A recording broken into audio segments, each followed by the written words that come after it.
Hello all.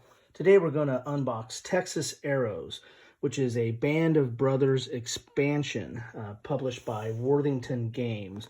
The original Band of Brothers Screaming Eagles is a small unit tactical game focusing on the Western Front with the U.S. I think it focuses on the 101st Airborne after D-Day up to the Bulge. And it has, it's your typical small unit tactical squad level war game in that, your counters represent a small group of men. You probably have leader counters, and then you follow their action as they're fighting in small unit engagements against the enemy, with geomorphic maps that you put together for the scenario. This is an expansion to that, and it's also an expansion to the second in the series, which was Ghost Panzer, Band of Brothers Ghost Panzer, which dealt with the Eastern Front, Germans versus the Russians during World War II.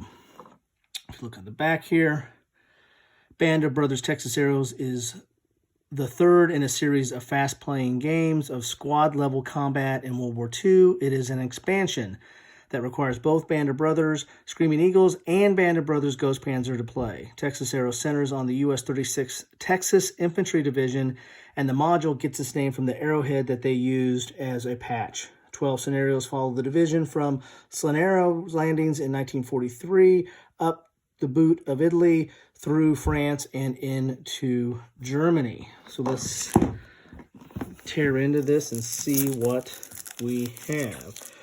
I've got a geek list on Board Game Geek under NAP 16 that covers the evolution of small unit tactical games, which small unit I define as, platoon, squad, or individual level.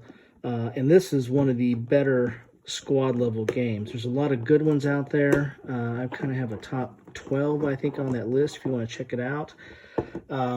It is actually, it won the Charles S. Roberts Award for historical articles. But, it's a great resource for looking at small unit tactical games, and you'll see Band of Brothers on there, which is, one of the more simplified models of small unit tactical games. The games are not really that hard to play or digest. It's kind of the old adage of find them, fix them, and finish them. This is not about, combat results table chart. You're looking at the counters themselves, and you're trying to pour down suppression fire to hold a unit in place, and then you'll want to, demoralize them.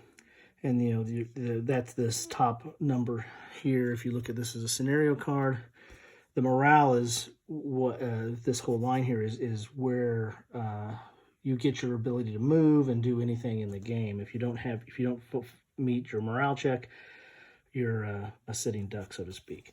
So you get a scenario pack here. So it goes scenario 33 to 44.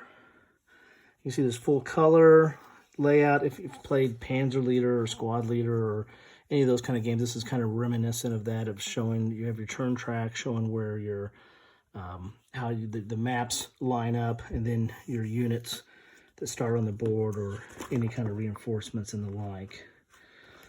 So you got some new scenarios here. You get, this is the rules. Looks like this is the series name for the rules here. And 20 pages, full color with examples.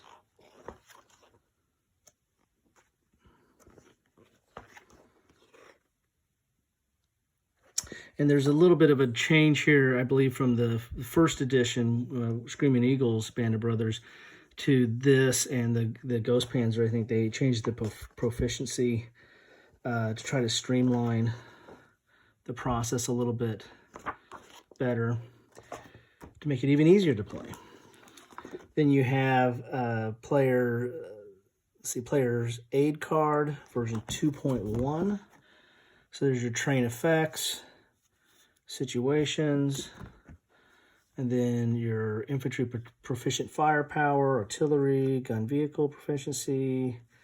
So this is some key charts that you'll need for the game here. And you got 2 of those, again, double-sided. You have a wrapped package here. It has the maps in it and the counter sheets, some pretty thick counter sheets, if you can tell there. And this is something different. You get a little game tray here. It has 2 10-sided dice and a little counter tray here. A little bit different design kind of counter tray there. So let's tear into the counters and see what in the maps and see what we get here. I believe that this one has, as I said, there was a little bit of a change between the versions. They kind of streamlined it and changed, I believe it's like the proficiency. So I believe, well, first off, this is a map. This is the map that comes very similar to the maps that's in Screaming Eagles, Band of Brothers, the original version. It's thin and geomorphic, and it could fit with the maps that are in this version of the game. But then you also have a mounted map here, and this is more along, this is a lot thicker, as you can tell there. And this goes with the new version that comes with, I think Ghost Panzer is more of a deluxe. The deluxe version of Ghost Panzer had these mounted maps. And as you can see here, it's pretty much the same layout. It's just one is thinner and this one is thicker and mounted, which I think is consistent. So you can use this if you're using, like I have this original version here, if you want to keep your maps consistent. Then you have 3 counter sheets here, and this is and the Screaming Eagles revised counters. That's awesome, because now I can upgrade my Screaming Eagle counters to this version that has, I think, the new proficiency rating. I believe that's the only change. There might be some others, but I can now use the upgraded counters for that. You have more counters here. Boy, they really want to come out. Look, they already slid out there. So, here's your American forces, and squads, and then your German, and then of course you have vehicles or tanks here as well. So, and then you have another counter sheet. So you get 3. Look at that, it already fell out. The counters have come out pretty easy. So here is your 3rd counter sheet. Actually, this is the numbered first, but the 3rd one I pulled out.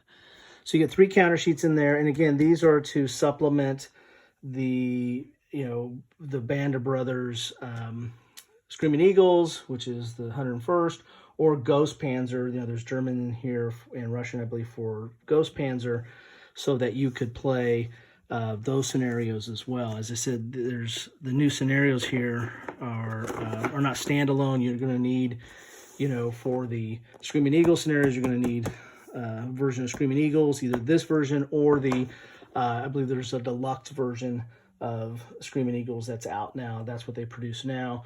Or you'll need a Ghost Panzer for those specific scenarios for the Eastern Front.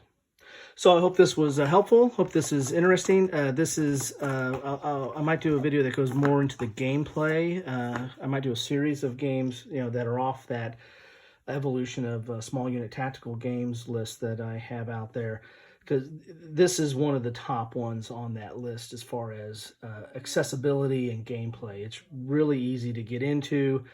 You saw the counters. There's a little bit of information on there, but it's not, once you know what you're doing, about what your firepower and how your morale works, and then what the capabilities of the units are. The gameplay is very intuitive, and it's not chart heavy, like Advanced Squad Leader or games of that ilk. This one really kind of simplifies and boils it down, and you can get to the gameplay relatively quickly on this one. So that is Texas Arrows. Hope that you found this interesting. If you like it, then like it on the video, subscribe, and I'd love to see your comments. Just see what you think about it. Thanks.